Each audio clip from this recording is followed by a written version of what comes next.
O Supremo Tribunal Federal tomou ontem uma decisão importante a respeito de um assunto controverso, que sempre gera acalorados debates, entre liberais e não liberais: as privatizações. A mais alta corte do país liberou a privatização direta de subsidiárias de estatais. Por direta, entendam aí, sem a necessidade de lei específica nem de licitação. Zé Maria está em Brasília, acompanhou essa discussão no STF e vai trazer detalhes pra gente. Zé, essa história aí mostra bem o poder da caneta de um ministro do STF. Bom dia, Zé. Poderosa. Muito bom dia. Bom dia a todos. Olha, Edgar, é a segunda vez que uma guerra jurídica sobre esse assunto é travada aqui em Brasília. Quando o então presidente Fernando Henrique Cardoso decidiu privatizar o setor de telecomunicações, houve uma reação geral e uma guerra em todo o país. A estratégia dos adversários da privatização era pedir liminares em vários municípios, em vários estados, e aí houve a formação de um grupo jurídico para defender o governo. O assunto foi parar no Supremo Tribunal Federal, que decidiu que o presidente da República tem mesmo a competência para gerir, ou seja, para privatizar. Hoje, as estatais estão em menor número, mesmo assim, são 134 estatais, 134 empresas estatais e dá ali na faixa de 80 subsidiárias. Para você ter uma ideia, só a Petrobras tem 36 subsidiárias. E agora o assunto volta ao Supremo. O presidente Jair Bolsonaro tem planos para privatizar, acelerar o processo de privatização. E esta disputa jurídica atrapalha. O ministro Paulo Guedes disse na Câmara dos Deputados que, quando há uma disputa jurídica assim, os investidores estrangeiros ficam com o pé atrás e isso interfere na venda de novas estatais. De qualquer maneira, foi uma vitória do governo. É claro que o governo queria autorização para vender qualquer estatal e não só subsidiárias, Mas, de certa forma, foi uma vitória para o governo.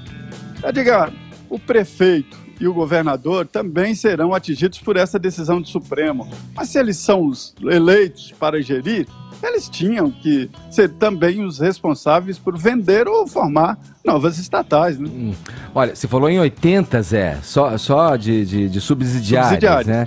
Então, eu falei com o Zé, joguei a bola para ele, caí, te repasso 88 para ser exato. Olha aí, 88 subsidiárias de estatais.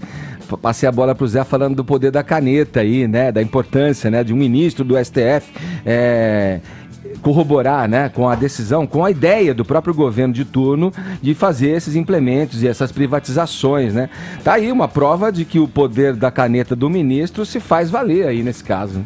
Na verdade, aqui cabe inclusive um convite para a reflexão do ouvinte sobre a natureza e o equilíbrio do poder na República, Porque a primeira consequência prática dessa decisão do plenário do STF, então os ministros reunidos aí em colegiado, é que o ministro Fachin, ele revoga a sua própria decisão liminar monocrática, sustando a venda da TAG, que é a Transportadora Associada de Gás, uma subsidiária da Petrobras. Então, a gente tem uma decisão liminar do ministro, portanto provisória, não permanente, e uma decisão monocrática, tomada por apenas um magistrado. Você vai na etimologia, monos quer dizer um, quer dizer único, e kratos é poder, domínio. Então, é uma só pessoa detendo todo esse poder de decisão. E vamos lembrar, é um juiz não concursado, indemissível e com cargo praticamente vitalício, porque a aposentadoria compulsória se dá só aos 75 anos. E querem aumentar ainda.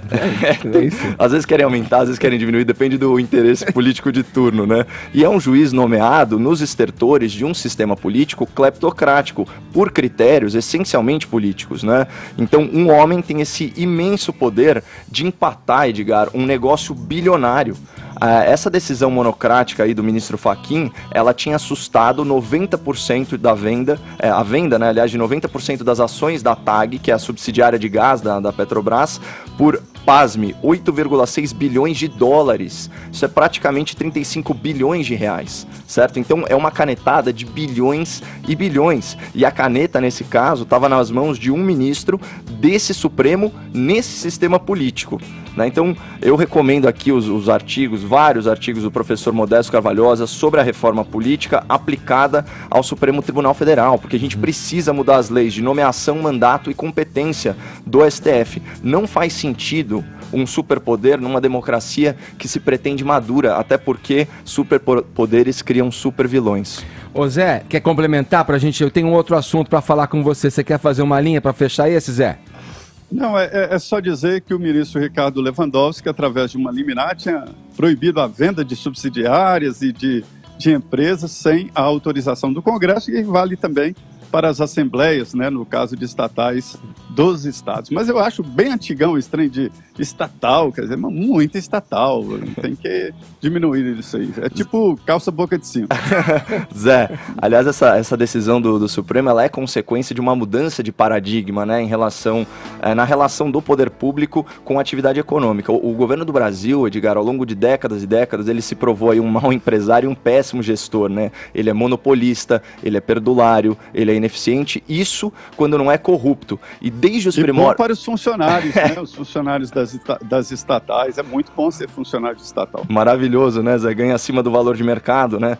E desde os primórdios da República vem essa mentalidade intervencionista, ou seja, a interferência do governo na economia é vista aí com bons olhos pela elite política, que fomenta a criação dessas empresas estatais, né?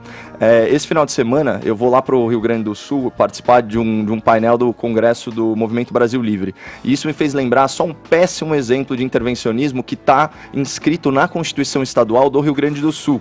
Olha isso, Zé, lá para o governo gaúcho criar uma estatal, ele só precisa aprovar uma lei ordinária. Só que para privatizar, ou para vender, desmobilizar uma empresa estatal, ele precisa fazer um plebiscito, né? Ou seja, uma ampla consulta popular, que é um processo infinitamente mais complexo. Isso mostra aí os dois pesos e duas medidas, mesmo que a empresa esteja dando prejuízos bilionários. E aí cabe aí uma citação muito bem humorada do também gaúcho Matheus Bandeira, que é um dos maiores consultores de empresa do Brasil. Ele diz o seguinte: o nosso governo é como a nossa dieta, engordar é bem mais fácil do que emagrecer.